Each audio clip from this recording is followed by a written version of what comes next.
ଭାଗବତ ତୃତୀୟ ସ୍କନ୍ଧ 31 ଅଧ୍ୟାୟ।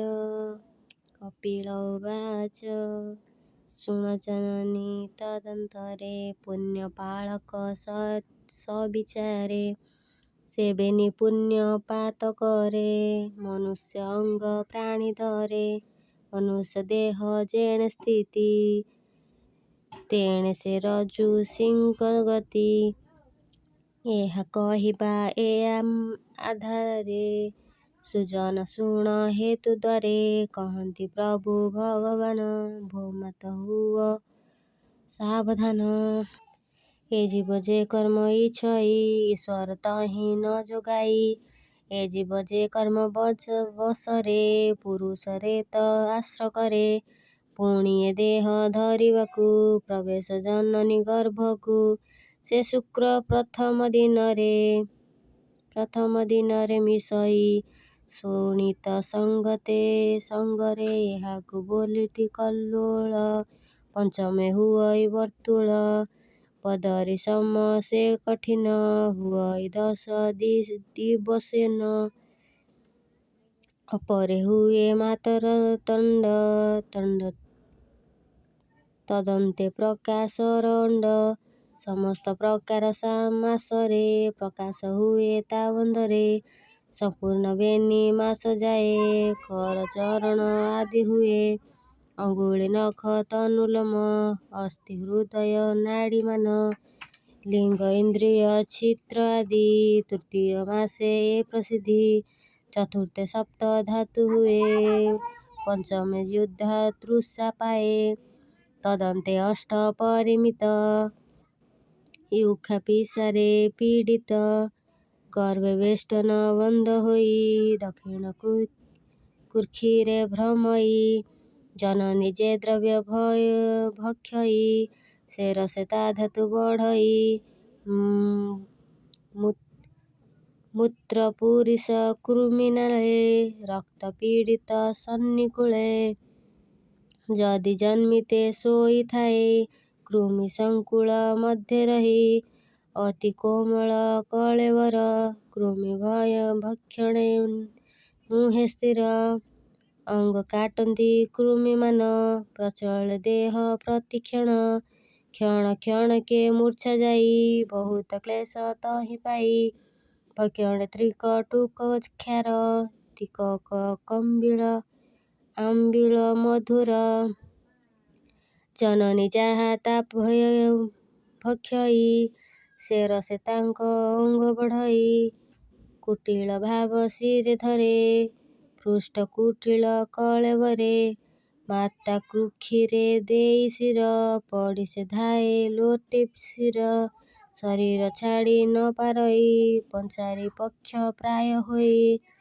ସେ ଗର୍ଭେ ପୂର୍ବ କର୍ମେ ବସେ ବହୁତ ଜନ୍ମ ତାଙ୍କୁ ଦିଶେ ସତେ ଜନ୍ମରୁ କର୍ମ ଯେତେ ସୁମରୁ ଥାଇ ଗର୍ଭଗତେ ସେ ପାପ ପୁଣ୍ୟ ଗର୍ଭେ ଥାଇ ବହୁତ ନିଃଶ୍ୱାସ ଛାଡ଼ଇ ତା ଫେଡ଼ି ନ ପାରଇ କେହି କର୍ମ ଆୟତେ ବଶ ହୋଇ ସୁମରି ପୂର୍ବ ଜନ୍ମ ଦୁଃଖ ସୁଖ ନ ଲଭି ସେ ବିମୁଖ ଶପଥ ମାସ ଆଦି କରି ତା ଦେହ ଜ୍ଞାନ ଥାଇ ପୁରି ତଦନ୍ତେ ଶୁଣ ଗୋ ଜନନୀ ଭାଳଇ ଦିବସ ରଜନୀ ଭୟେ କମ୍ପଇ କଳେବର କେମନ୍ତେ ଏଥୁ ମୋ ନିସ୍ତାର ଏଣୁ ନିର୍ଗତ ମୋ କେମନ୍ତେ ଆତଙ୍କେ ଚିନ୍ତଇ ନିରତେ ଏମନ୍ତେ ଭାବୁ ଭାଗ୍ୟତାର ପ୍ରସୂଚାଳିତ ବଳିୟାର ଦେହକୁ ଅସ୍ଥିର କରଇ କୁମ୍ଭୀର ପ୍ରାୟ ସେ ଭ୍ରମଇ ସେ ରୂପେ ଗର୍ଭେ ତା ଭ୍ରମଣ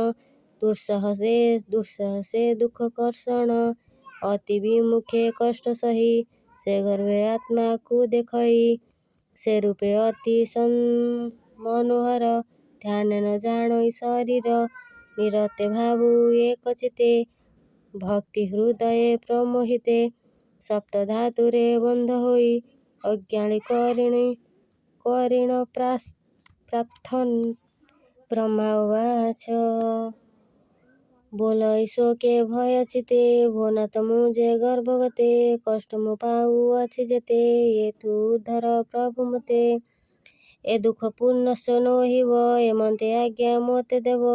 ଏ ରୂପେ ବ୍ୟାକୁଳ କଷଣେ ସ୍ତୁତି କରଇ ଅନୁକ୍ଷଣେ ଗର୍ଭକୁ ଆଣିଲା ଯେ ମୋତେ। ତା ପାଦ ସେବଇ ନିରତେ ଯେ ପ୍ରଭୁ ସୃଷ୍ଟି ରକ୍ଷା ପାଇଁ ଇଚ୍ଛାରେ ଶରୀର ଧରଇ ଯେ କଲା ଏତା ଦୃଶ୍ୟଗତି ମୁଁ ପାପୀ ଦୃଷ୍ଟ ଯେ ଦୁର୍ମତି। ଏ ଦେହ ମିଥ୍ୟାରେ ଆଚ୍ଛନ୍ନ ଇନ୍ଦ୍ରିୟ ଆଦି କରି ଜାଣ ମୋହର ପ୍ରଭୁଙ୍କ ମହିମା ମୋର ଶରୀର ଅନୁପମା। ଯେ ପ୍ରଭୁ ସର୍ବଜ୍ଞ ଅଟନ୍ତି ପ୍ରକୃତି ପୁରୁଷ ନିଦନ୍ତି ତାହାଙ୍କୁ ବନ୍ଧୁ ଅଛି ମୁହିଁ ମୋତେ ରଖିବେ ଭାବଗ୍ରାହୀ।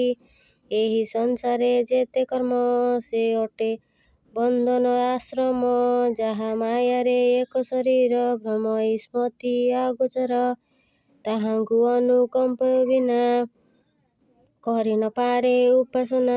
ସେ ପ୍ରଭୁ ପରମ ଈଶ୍ୱର ତ୍ରିକାଳ ଜ୍ଞାନ ଦେହ ଦେଲେ ଆର ଆତ୍ମାଦ୍ୟ ଆଦି ତାପ ମନ ବିନାଶେ ତାହାଙ୍କ ଭଜନ।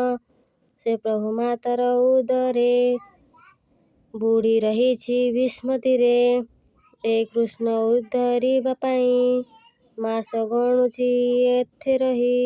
10 ମାସରେ ଦେହି ଯେବେ ଏ ଜ୍ଞାନ ପାଇଲା ସ୍ୱଭାବେ ସେ ଉପକାର ସାଧିବାରେ ପ୍ରାର୍ଥନା କେବଳ ସଂସାରେ। ବିବକ୍ଷ ଜ୍ଞାନ ଯେଉଁ ହେଲା ଦେହ ଶ୍ରମ ଦମ ହେଲା ଅନ୍ତର ବାହ୍ୟରେ ଦେଖିବି ସେ ପର ପୁରୁଷ ଜାଣିବି। ଦୁଃଖ ଅଭାବ ଗର୍ଭେ ଥାଇ ଜନ୍ମ ଗ୍ରହଣ ନ ଇଚ୍ଛଇ ଜନ୍ମ ହୋଇଲା ପ୍ରାଣୀମାନ ମାୟାରେ ହୁଅନ୍ତି ଆଚ୍ଛନ୍ନ। ମୁଁ ଏହି ଗର୍ଭ ମଧ୍ୟ ଥିବି ଆତ୍ମାକୁ ଆତ୍ମାରେ ତାରିବି ଆଉ ଯେପରି ଗର୍ଭବାସ କର୍ଷଣ ନୋହିବ ଅବଶ୍ୟ। ଏହା ଶୁଣି ନ ଭଗବାନ କହନ୍ତି କୋମଳ ବଚନ। ଶ୍ରୀ ଭଗବାନ ବାଚ। 10 ମାସରେ ଜୀବ ଯାହା ମାତୃଗର୍ଭରେ ଭାବେ ଏହା ପ୍ରସବ ହେବାର କାରଣ ବାୟୁ ଅଟଇ ଏହା ଜାଣ। ବାୟୁ ଯୋଗରେ ଜୀବ ଜାଣ ନିମ୍ନ ହୁଅନ୍ତି ଜୀବଗଣ ରକ୍ତାକ୍ତ ଦେହରେ ଜନମ ଜହ୍ନୁ ହୁଅନ୍ତି ଜୀବଗଣ। ପୂର୍ବ ଜ୍ଞାନକୁ ଛାଡ଼ି ଦିଏ ଅଜ୍ଞାନ ସେହୁ କାନ୍ଦୁଥାଏ ଅଙ୍ଗ ଚାଳରେ କ୍ଷମା ନୋହେ ଯେ ଯାହା ଦେଲେ ତା ନ ନିଏ। କୁମିଏ ଯେପରି କୁର୍ମୀକୁ ମଶକେ ଦଂଶନ୍ତି ଏହାକୁ ଗର୍ଭରେ ଈଶ୍ୱର ଡାକଇ ସଂସାରେ ସମର୍ଥ ନୁହଁଇ। ଶରୀର ଦୁଃଖ ଏ ପ୍ରକାରେ 5 ବର୍ଷ ଯେ ଭୋଗ କରେ ପଢ଼ିବା ଦୁଃଖ ଅନୁଭବ ପୌଗଣ୍ଡ କାଳେ ହୋଇ ଭୋଗ ଯୌବନ କାଳେ ଅର୍ଦ୍ଧଲବ୍ଧ ଲୋହିଲେ ହୁଅନ୍ତି ସେ କ୍ରୋଧ। ପରେ ତାହାର ଅଭିମାନ ବଢ଼ଇ କ୍ରୋଧ ଆଦି ଜାଣ। ଅଜ୍ଞାନ ହେତୁ ଜୀବଗଣେ ମୁହିଁ ମୋହର କରେ ଜ୍ଞାନେ ଯେ କର୍ମ କଲେ ପୁଣି ଜନ୍ମ ସଂସାରେ ହୁଅଇ ଜାଣିମ।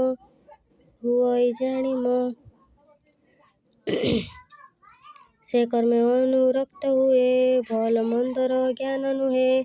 ଏପରି ଈଶ୍ୱର କହିଲେ ନିଜ ମାତାକୁ ବୁଝାଇଲେ ସେ ପ୍ରଭୁ ଏ କଷ୍ଟ ରଖିବେ ତା ବିନୁ ଆଶ୍ରେ ନାହିଁ ଏବେ।